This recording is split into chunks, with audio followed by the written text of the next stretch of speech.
이건 17년 전 고등학교 3학년 겨울에 있었던 일입니다. 지금은 너무나도 많은 기억을 잃었기에 17년간 어렴풋이 남은 기억에 의지하여 그동안 남겨두었던 메모를 바탕으로 적었기 때문에 세세한 부분이나 대화 등은 제멋대로 보충, 수정을 하였습니다. 그럼 가능한 한 과장하지 않고 말해보겠습니다. 제가 살던 고향은 시골 깡촌이었습니다. 논밭이나 산에 둘러싸인 지역이었고 놀 수 있는 장소라고 하면 차로 1시간 정도 거리에 있는 시내의 당구장에 가서 노는 게 다였죠. 1991년 그런 깡촌 지역에 갑자기 신흥종교 시설 하나가 건축되었습니다. 건축 예정 계획 단계에서 마을 사람들의 격한 반대가 일어나게 되었고 저희 부모님께서도 가끔은 반대 집회에 출석하셨던 것 같습니다. 시장과 현 지사에게 탄원서를 제출하고 현지 미디어에도 호소했다고 하는데 종교단체 측이 어떠한 조건을 제시하였고 그대로 건축을 강행시켰다고 합니다. 그 조건에 대해서는 현지에서도 수많은 억측과 소문이 돌았는데 아마도 가수화가 진행되는 사이에 고액의 기부금을 기여한 것으로 자치체가 주민들의 불만을 못 들은 척했다는 설이 농후했죠. 종교시설은 우리가 살던 지역 외곽에 세워졌는데 그 부지 면적을 도쿄돔으로 환산하면 2~3개 정도에 이르는 엄청나게 큰 규모였죠. 과수화가 진행되는 시골의 토지는 가격이 다소 낮기 때문에 가능했던 것 같습니다. 고등학교 2학년 가을쯤 건물이 완공되었고 부모님과 학교 담임 선생님은 아이들에게 이런 말을 하였습니다. 절대로 그곳 근처에는 가면 안 된다. 그곳 신저하는 얘기를 나누지 마라. 하지만 어르신들의 그런 경고는 가볍게 무시한 채 우리는 같은 반 아이들 8명 정도와 함께 그곳을 보러 간 적이 있었는데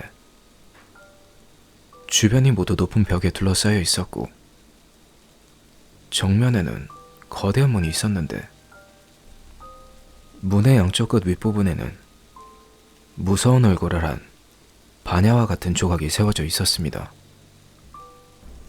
지리네? 사탄 종교 같은데? 그것을 본 친구들은 즐겁다는 듯 떠들었고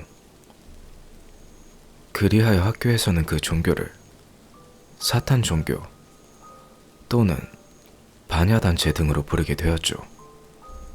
가끔 심심할 때 친구들 몇 명과 호기심에 그 시설 주변을 자전거로 빙빙 돈 적이 있었는데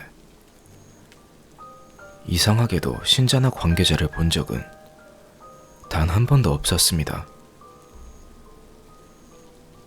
이상할 정도로 인기척이 없었고 특별한 문제를 일으킨 적도 없었기에 모두의 관심 속에서 점점 사라져 갔습니다.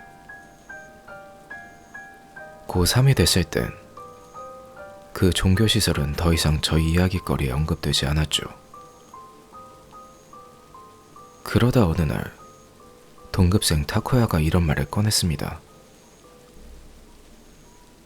거기 담력 체험 가보지 않을래? 부모님께 들었는데 사탄 종교 건물에 예쁜 여자애가 출입한다는데 매일 우리 가게에서 장을 본대. 타코야의 집은 제가 사는 지역 내에서 유일하게 꽤 큰 슈퍼를 경영하고 있었는데 타코야의 부모님께서는 매일 2~3만인이나 장을 보는 사탄 종교에 매우 감사하고 있었다고 합니다. 우리 부모님이 거기 신자는 얌전하고 좋은 사람들이라고 하시던데 무섭지도 않고 한번 가보는 거 어때? 마침 저와 다른 친구들도 놀 곳이 없어 하루하루가 지루했던 참에 잘됐다고 생각하여 담력 체험을 하러 가기로 했습니다. 멤버는 저와 타쿠야, 타카시, 케이타, 유타, 이렇게 같은 반 애들 5명과 후배인 렌과 준, 모두 남자인 총 7명으로 구성되었습니다. 남정네가 7명이나 있으니 전혀 무섭지 않았죠. 모두 가벼운 기분으로 가는 분위기였습니다.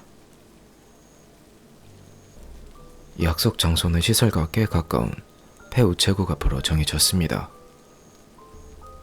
제가 도착하니 타쿠야, 타카시, 케이타 그리고 주는 이미 와 있었는데 유타와 렌이 30분 가까이 기다려도 오지 않아 결국 5명에서 가기로 했습니다.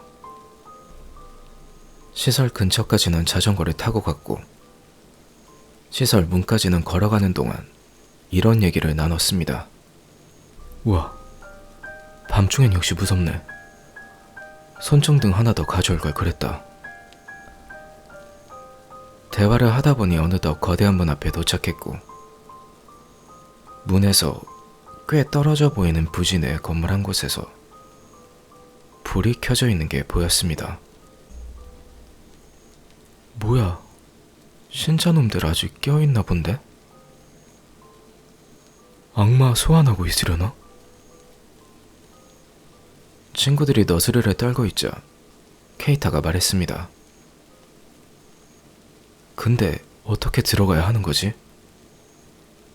나 알아. 옆으로 꺾으면 작은 문이 있는데 거기로 들어갈 수 있어. 야씨, 알고 있으면 빨리 말하라고. 우리는 이런 말을 하면서 벽을 따라 걸어 막다른 곳에서 옆으로 꺾은 후 좀 더 걸어가다 보니 벽 쪽에 작은 문 하나가 있었습니다. 타쿠야가 손으로 누르자 문이 반대편 쪽으로 열렸죠. 사람 한 명이 겨우 지나갈 수 있을 정도의 문을 5명에서 순서대로 통과해 안으로 잠입했습니다. 그 후에는 손전등을 켰다가 껐다가 하면서 빈터인 부지네를 빙빙 돌아다녔습니다. 뭐야, 아무것도 없네. 그럼 시설이 있는 쪽으로 한번 가볼까? 작은 목소리로 이런 잡담을 하고 있었는데 너무 아무 일도 없자 재미가 없어져서 이번에는 시설이 있는 쪽으로 가까이 가보기로 했습니다. 부진의 정면인 문 쪽에서부터 100m 정도가 완전 빈터이고 그 앞에는 커다란 시설 3채가 나란히 세워져 있었습니다. 잘 기억나진 않지만 외견이 매우 독특한 디자인으로 된 건물이었죠. 그렇게 시설 주변을 살금살금 걷고 있었는데 시설과 시설 사이에 등불이 켜진 깨끗한 공중 화장실이 너무나도 생뚱맞은 자리에 위치해 있는 겁니다. 그리고 화장실 주변은 깨끗한 흰색 콘크리트로 포장되어 있었고 벤치까지 있었죠. 어우, 다리야. 잠시 좀 쉬었다 가자. 정신 나간 타쿠야의 말에 친구들이 정색했습니다. 뭐래? 걸리면 레아 위험하다고. 빨리 한 바퀴 돌고 돌아가자. 친구들도 제 의견에 동조하며 말했죠. 하지만 타쿠야는 정신이 나간 건지 벤치에 앉아 담배를 피우기 시작했습니다.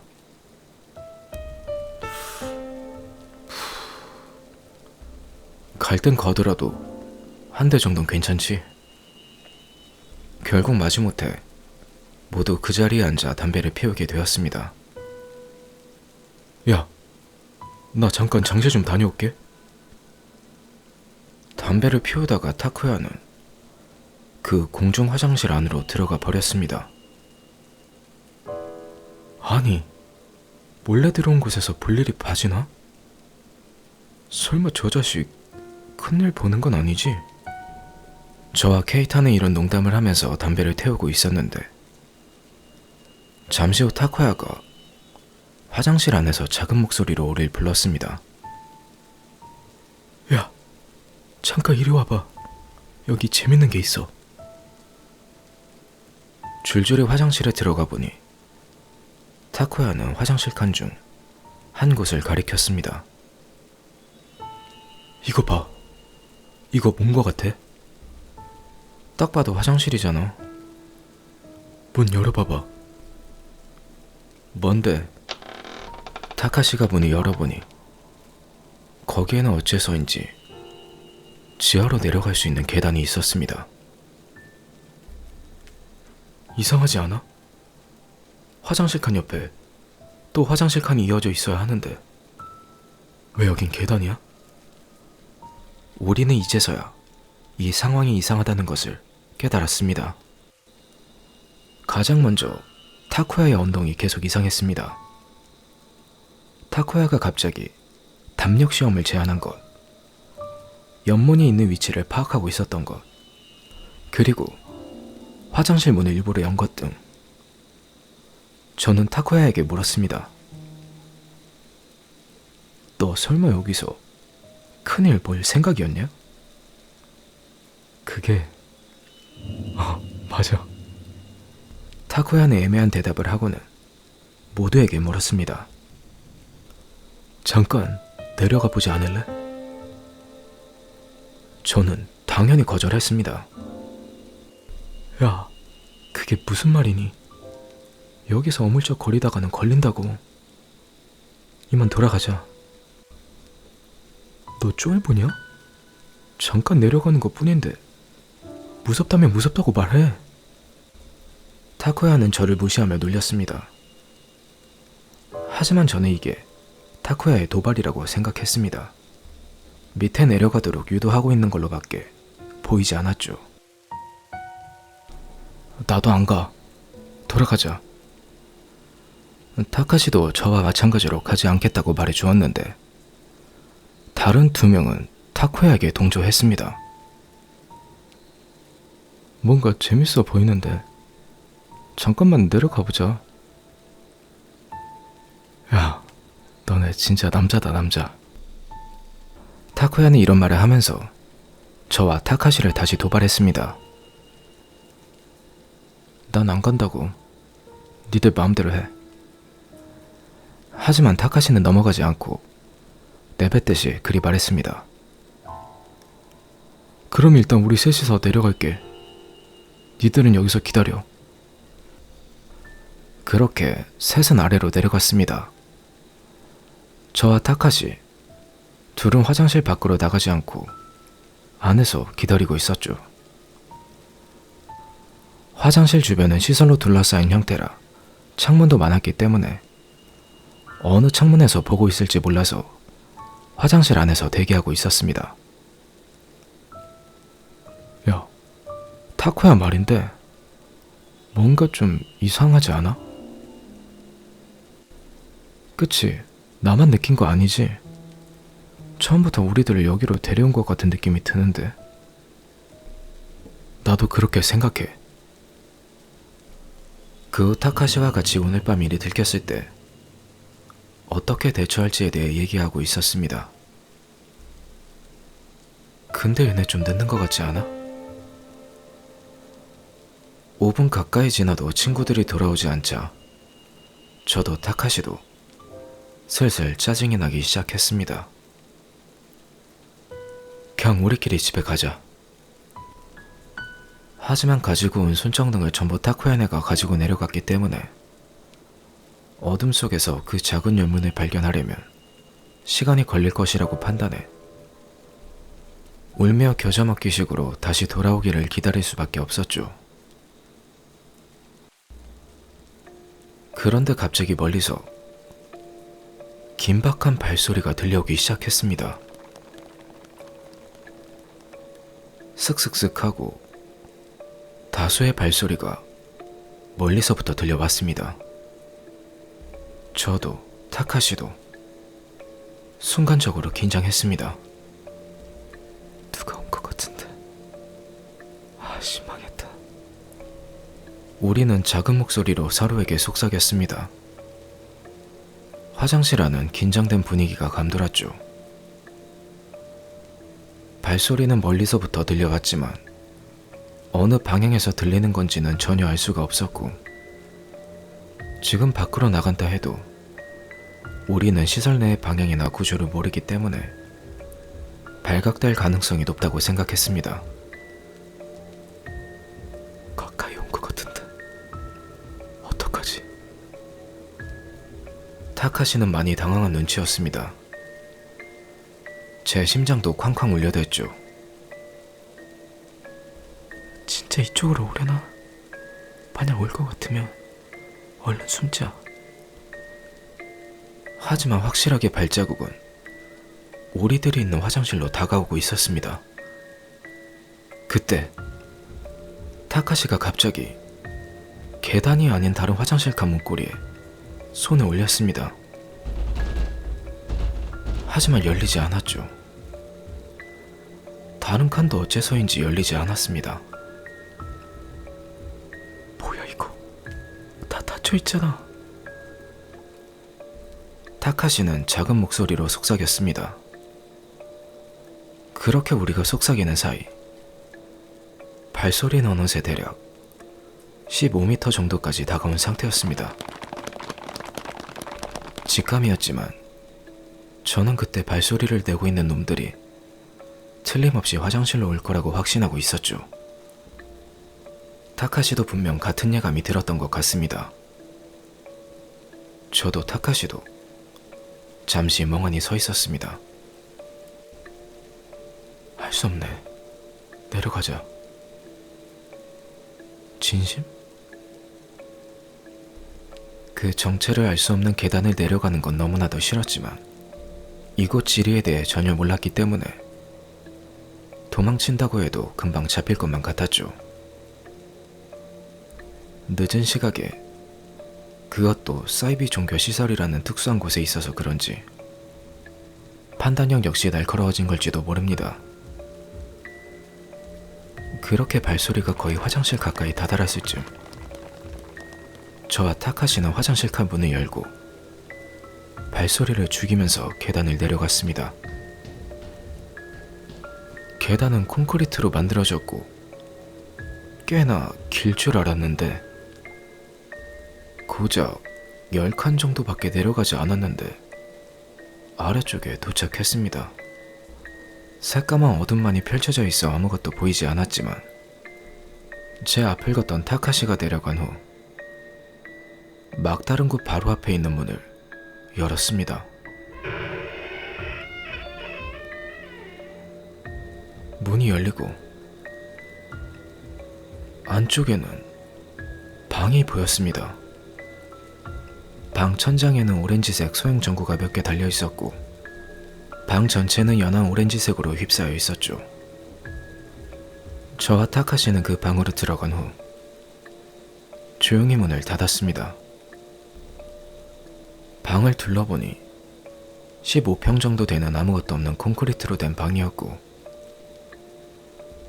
특이한 점이 하나 있었다면 방 한가운데 커다란 원형 모양의 무언가가 매달려 있었다는 것이었습니다.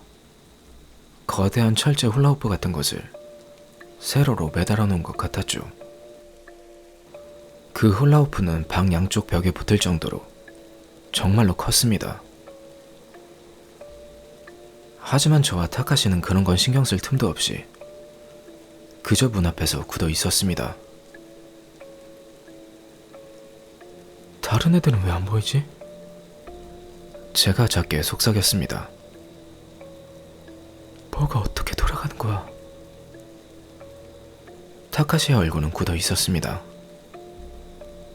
그리고 방금 전 우리가 들은 발소리는 예상대로 화장실 안으로 들어왔다는 걸 알 수 있었죠.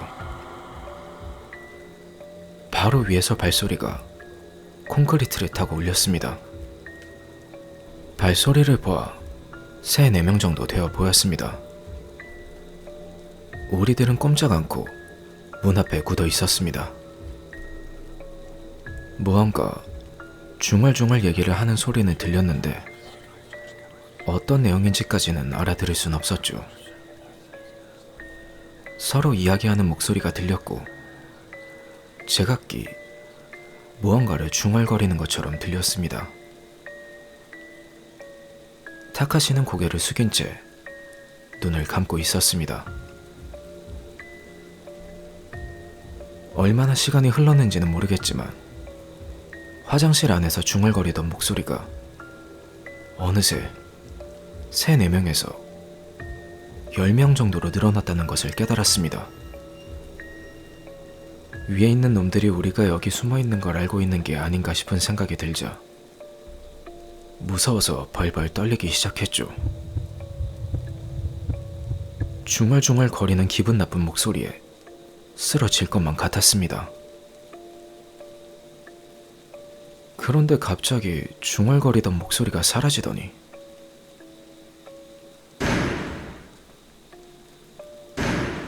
벌컥하고 문이 2개 연속으로 열리는 소리가 들린 뒤 또다시 벌컥하는 소리가 들렸습니다.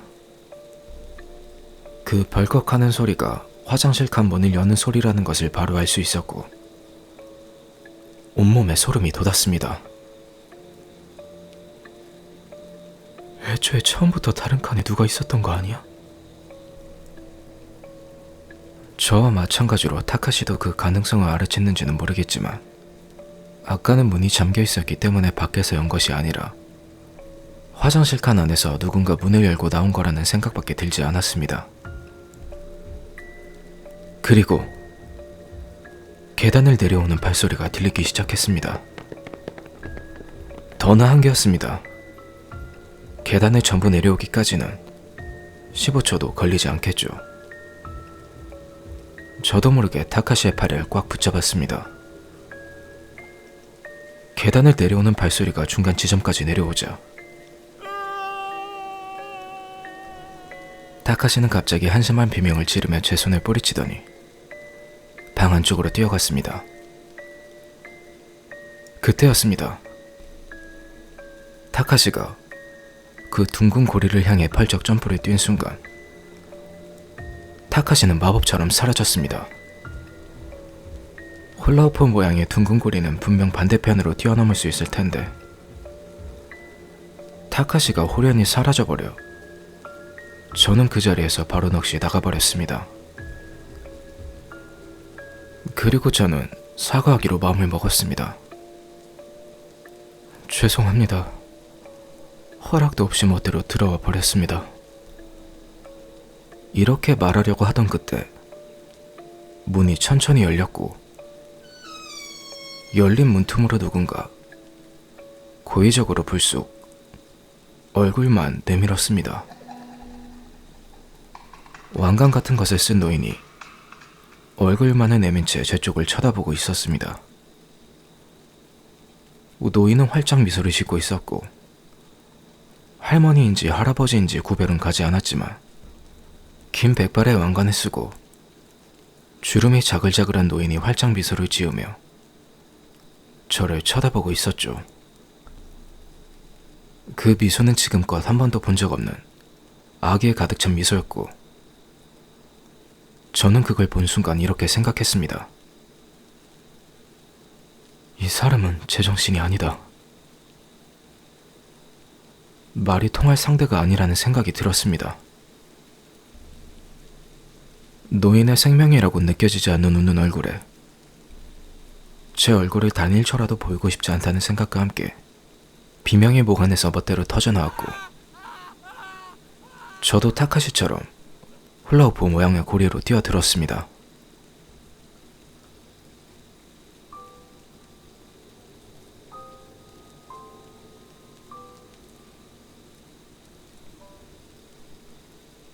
얼마나 시간이 흘렀을까요? 정신을 차리자 저는 병원에 있었습니다.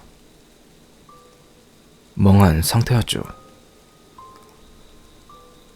팔에는 주사바늘이 꽂혀 있었고 저는 누워서 자고 있었습니다. 창밖을 보니 아름다운 해질녘이 보였고 방에는 아무도 없는 것으로 보아 개인실인 듯 보였습니다. 한동안 아무 생각 없이 그저 멍하니 앉아 있었습니다. 그러다 잠시 후 벌컥 문이 열리더니 간호사 한 분이 들어왔습니다. 간호사는 저를 보고 상당히 놀랐는지 놀란 표정으로 어딘가로 급히 뛰어갔습니다. 잠시 후 담당 의사와 다른 의사들 몇 명이 급히 제 쪽으로 걸어오는 게 보였고 제게 뭐라 말을 하는 게 보였는데 그때까지도 멍한 상태라 뭐라고 하는지는 알아들을 수가 없었습니다. 시간이 좀 흐르자 제 의식도 조금씩 선명해져 갔습니다. 의사가 그러더군요. 저의 가족을 병원으로 불렀고 사토시 군은 오랜 시간 동안 잠들어 있었다고요. 아직 제정신이 아닌 건가? 의사는 도통 알아들을 수 없는 말을 했습니다. 그리고 시간이 좀 지나자 어머니로 보이는 사람과 젊은 여자가 울면서 병실에 들어왔습니다.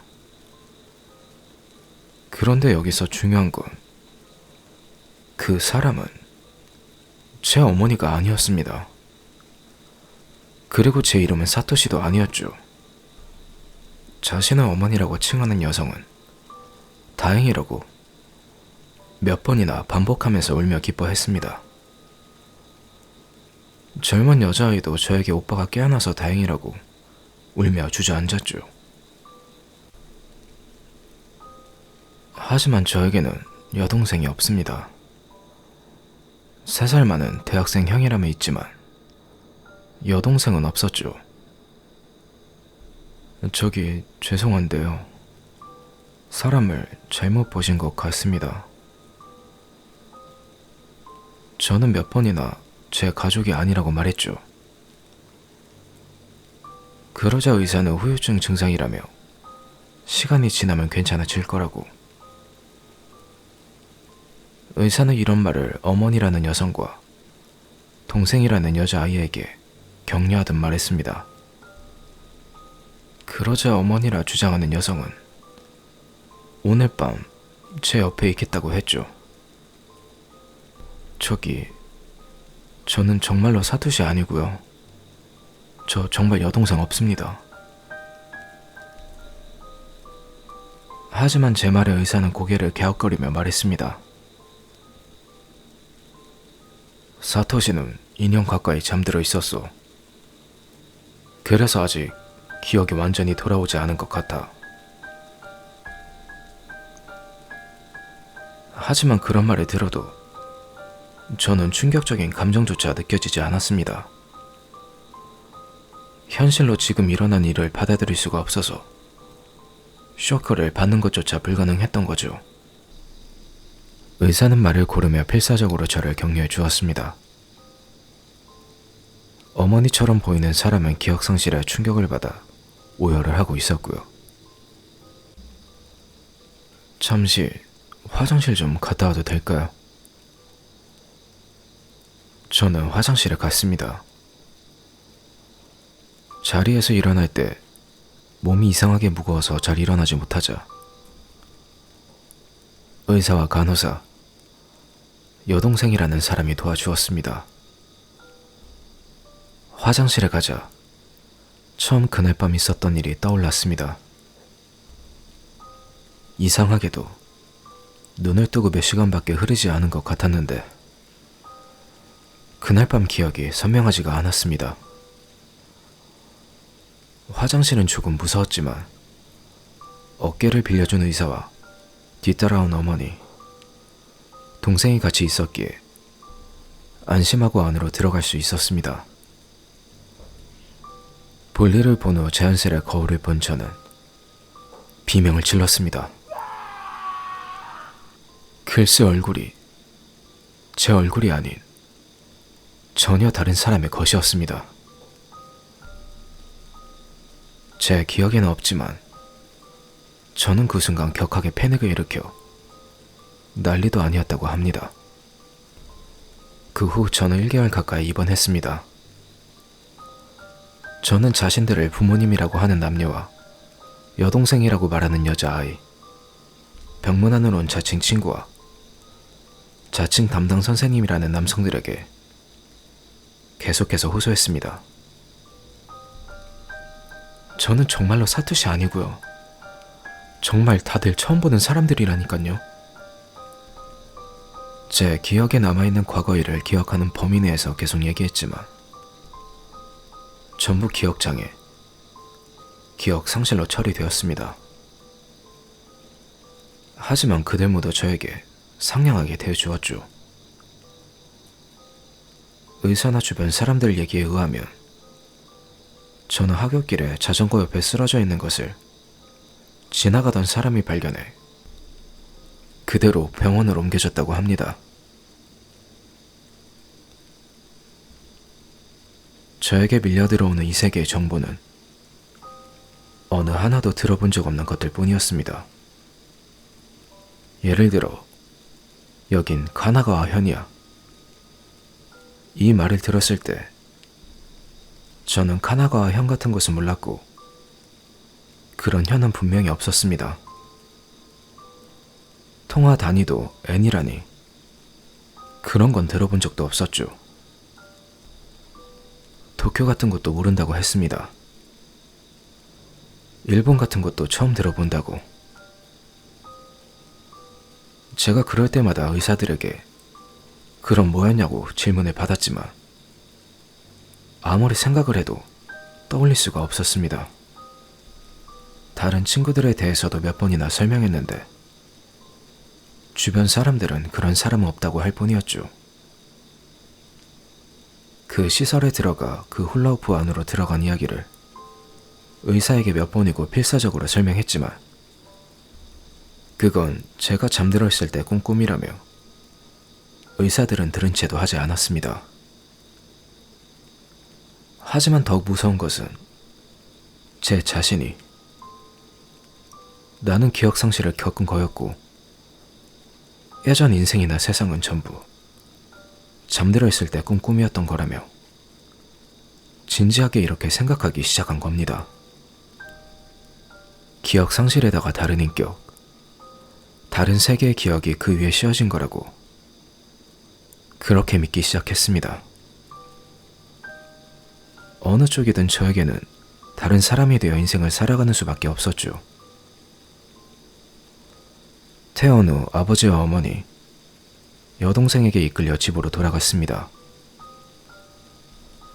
기억이 나지 않냐고 부모님께서 물었지만 그곳은 정말로 처음 보는 집이었고 처음 보는 거리였습니다. 저는 카운슬링을 다니면서 필사적으로 이 새로운 인생에 순응하려고 노력했습니다. 저에게 밀려 들어오는 단어나 정보에는 위화감이 있는 것과 없는 것으로 나눠졌습니다. 현이나 국가 같은 이름은 전부 처음 들어보는 것들 뿐이었고 옛날 역사나 역사상 인물도 처음 들어보았지만 대부분의 일상 단어에서는 위화감이 느껴지지 않았습니다. 처음에는 가족들에게 적응하지 못해서 높임말을 썼고 팬티나 속옷을 빨아주는 게 싫어서 스스로 빨기도 했습니다. 그런데 신기하게도 점차 진짜 가족처럼 느끼게 되었고 예전 인생은 전생이나 꿈처럼 느껴지는 경지에 이르게 되었죠. 그러자 예전 인생에서의 기억이 조금씩 사라져 갔습니다. 유일하게 선명히 기억나던 부모님과 형의 얼굴, 그리고 시골 풍경도 다시 떠올리는데 시간이 걸리게 되었습니다. 하지만 그 마지막 날 밤, 종교시설에서 있었던 기억만은 선명하게 남아 있었습니다. 특히 그 활짝 미소를 짓던 노인의 얼굴은 그 얼굴만은 전혀 잊을 수가 없었죠. 어느덧 새로운 인생에 익숙해져 카운슬링 횟수도 줄었고 반년 후에는 고등학교에 복귀할 수 있었습니다. 20살에 고등학교 3학년부터 다시 시작하게 되었는데 친구도 생겼고 즐거움도 느낄 수 있게 되었습니다. TV 방송도 본 적 없는 방송투성이었지만 매우 신선했죠. 카나가와 현은 도시였기 때문에 도시 생활도 매우 즐거웠습니다. 하지만 고등학교에 복귀한 후 4개월 정도가 지난 후에 생각지도 못한 방식으로 저쪽 세계와 이쪽 세계를 연결하는 공통점이 나타났습니다. 마침 여름방학이 되어 저는 숙제 타이틀을 고르기 위해 서점에서 책을 찾고 있었습니다. 주제를 뭐로 해야 좋을래나. 그렇게 한참을 고르고 있던 중 줄져 있던 책 중에서 신흥종교라는 글자가 눈에 들어왔습니다. 신흥종교? 많이 익숙한 단어인 것 같은데. 잠시 깊은 생각에 빠진 저는 경악했습니다. 이건 분명 제가 그날 밤 침입했던 종교단체 이름이 틀림없었습니다. 저는 책을 집어들고 필사적으로 읽었습니다. 그리고 신흥종교는 이 세계에서는 상당히 거대한 종교단체라는 것을 알게 되었죠. 제가 있던 세계에서는 그저 듣보잡 종교단체였는데 이곳에서는 세계적으로 유명한 종교단체였습니다. 그 후 저는 그 종교 관련 서적을 몇 권이나 사서 읽어보았지만 아무 의미 없는 행위였습니다. 읽어봤자 아무것도 변하지 않았죠. 돌아갈 수 있을 리도 없고 누군가에게 나의 과거를 증명할 수 있는 사실도 없었죠. 주변 사람들에게 이야기해봤자 그건 제가 의식이 없었을 때 신흥 종교가 꿈에 나온 것뿐이야 라는 소리를 들을 게 뻔하다고 생각했습니다. 게다가 친절하게 대해준 새로운 가족이나 친구들에게 민폐나 걱정을 끼치고 싶지 않았습니다. 모처럼 학교에도 복학하고 과거 얘기를 하지 않게 된 저를 보고 안심한 주변 사람들에게 미안하기도 하고 또 카운슬링을 다닐 괴로움을 생각하니 저는 못 본 척 하기로 하고 평범한 인생을 보냈습니다. 그 후 17년이란 시간이 흐르고 저는 지금은 도내에서 일하는 지극히 평범한 직장인입니다. 그런데 지난달에 집으로 봉사편지 하나가 왔습니다. 보내니가 적혀있지 않은 편지의 내용은 이러했습니다. 갑작스럽게 편지를 보내어 죄송합니다. 저는 당신에 대해 잘 알고 있습니다. 아마도 당신도 저를 잘 알고 있을 거라 생각합니다. 사실 당신을 찾는 데에는 매우 긴 시간과 수단이 필요했습니다. 당신의 이름은 유스케인데 혹시 기억하고 계신가요? 반드시 또 편지를 보내겠습니다. 이 편지 내용은 당신 약혼자를 포함한 그 누구에게도 발설하지 말아 주십시오. 잘 부탁드립니다. 내 진짜 이름이 유스케였나? 지금은 전혀 떠오르지 않는 이름이지만 전에 그런 이름이었던 것 같기도 하는 기분이 들었습니다. 하지만 편지가 온 것에 대해 기대감보다는 신기함과 공포로 가득 찼죠. 솔직히 말하자면 이제는 다른 사람 얘기처럼 느껴졌기 때문입니다. 그리고 그 편지를 보낸 상대는 지난주에 2통째 편지를 보내왔습니다. 당신이 알고 있는 제 이름은 타카시입니다. 아마도 기억 못하실 거라 생각합니다. 아무래도 여기에는 당신과 저밖에 오지 않은 것 같습니다. 요약하자면 이런 내용이 적혀 있었고 그리고 마지막에는 이렇게 적혀 있었습니다. 이번 달 25일 19시에 도쿄역 앞 세븐일레븐에서 기다리고 있겠습니다. 당신에게 빨리 전해야만 할 것이 있습니다.